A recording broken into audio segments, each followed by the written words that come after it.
Hello everyone, আসসালামু আলাইকুম। আজকে একটি নতুন রেসিপি নিয়ে চলে এসেছি।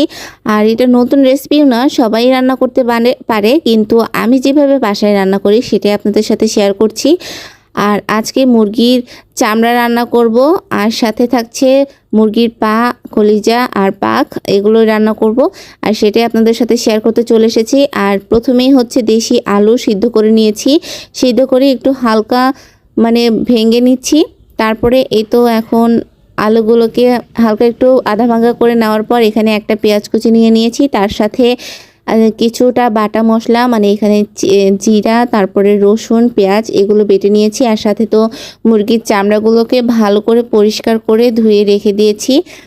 তারপরে তো এখন হচ্ছে রান্না করে নিব। আর আর এদিকে চুলাতে কড়াই বসিয়ে দিয়েছি, তারপর পরিমাণ মতন তেল দিয়ে তারপরে দুইটা তেজপাতা